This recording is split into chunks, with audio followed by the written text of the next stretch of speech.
Hello，大家好，今日嚟到中山嘅馬鞍島。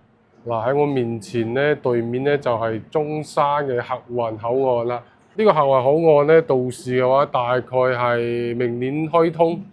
開通咗之後咧，就呢度坐船去翻香港去深圳都係大概係1個鐘左右就可以到㗎啦。咁今日拍呢一套執漏嘅係一個249方嘅超級大平層，呢個係做一個大3房嘅單位。咁呢個樓盤係屬於萬科嘅啦。萬科嘅話，之前呢個大平層，咁依家全部都係現樓咧。之前佢呢個大平層咧，之前要賣到成4到5萬蚊一方嘅。呢個陽台就有10幾個方㗎啦，10幾個方。嗱，睇出去景係非常之靚啊！依家開箱係點賣呢？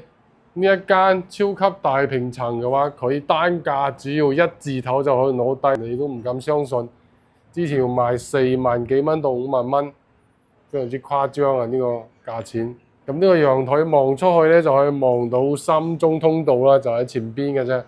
呢度揸車去深中通道上橋，大概就係2分鐘都唔使，直接去翻深圳，大概就係40分鐘左右。就可以到深圳嘅一個國際機場，咁你到翻深圳口岸啦，大概就係半個鐘左右就可以到㗎啦。我哋呢個249呢個格局啦，大平層做咗一個大3房嘅設計啦。咁呢個係客廳嘅位置，餐廳喺呢一度，廚房嘅話喺呢一邊，全部都係幫你做好晒嘅，3件套帶埋裝修嘅。呢邊係入戶嘅一個位置，專梯專戶嘅，一梯一戶。呢一度電梯出嚟，一個子母門入嚟嘅話就係你哋屋企嘅地方㗎啦。佢就係分兩邊㗎啦，呢個私密性係做得非常之好嘅。呢一邊係一個主人房嚟嘅，好大嘅，即係獨立一個主人房。咁呢一邊咧就係佢嘅一個公共衞生間啦，同埋客房啦、兒童房嗰啲位置啦。呢邊係一個洗手間嚟嘅。咁呢一邊咧就係佢嘅一個客房咯，客房同埋一個公共洗手間嘅位置。咁呢度就有2個衞生間啦。呢度係一個房間，呢度就係一個書房嘅位置。佢係做咗4個房間，2個套間。咁呢一個咧就係佢嘅一個套間嘅位置。呢個可以作為一個長輩房，非常之大呢一個。咁我哋睇下佢嘅一個主人房嘅位置。主人房位置非常之大，249方，之前要賣4到5萬蚊，依家真係執漏，仲係現樓，冇風險。嗱，呢一個咧就係佢嘅主人房嘅位置啦，超級大，大咗獨立嘅衣帽間，同有呢啲放包包啲櫃仔，全部都係幫你做好晒嘅。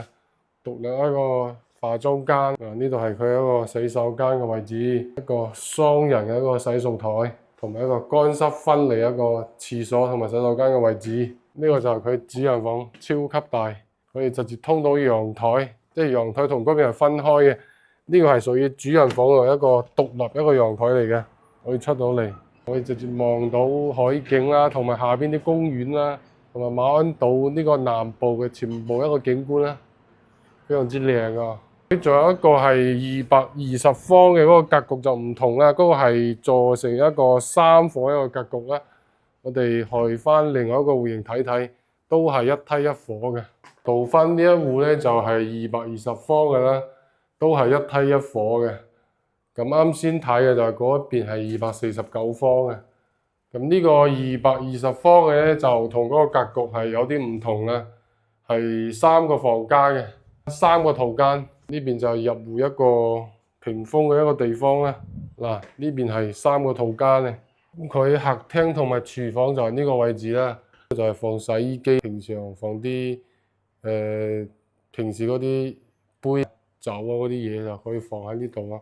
呢度可以放一個雪櫃嘅位置，呢個係佢嘅廚房 U 字型嘅，全部3件套都係送㗎，全部都係用嗰啲方太嗰啲洗碗機啊，同埋油煙機啊嗰啲。咁呢一個就係220方嘅一個格局啦。220方係有3個套間嘅，咁220方佢嗰個景咧就會比240幾方嘅會爭少少。咁佢嘅景就唔同啦，佢唔係正面睇嗰個海景嘅。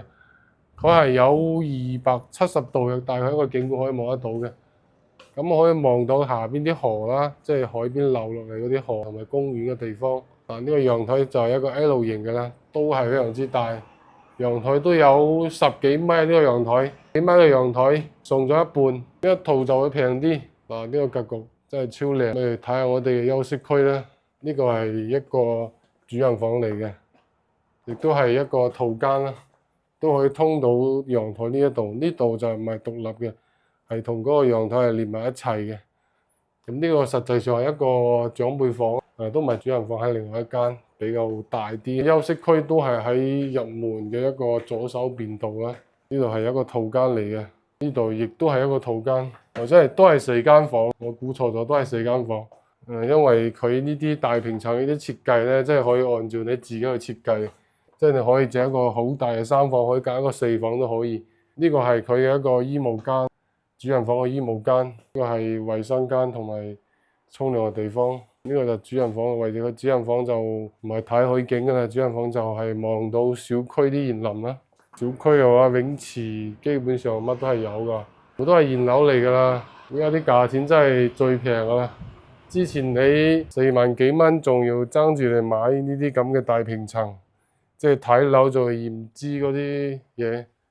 依家都唔使㗎啦，依家呢度現樓即係萬幾蚊，差唔多2萬蚊一方，咁啊真係執漏㗎啦。因為佢呢啲大平層都係冇剩低幾套嘅啫。如果有興趣嘅朋友咧，可以私信我啦，我發啲詳細資料俾你，等你現場睇睇啦。我哋下期再見啦，拜拜。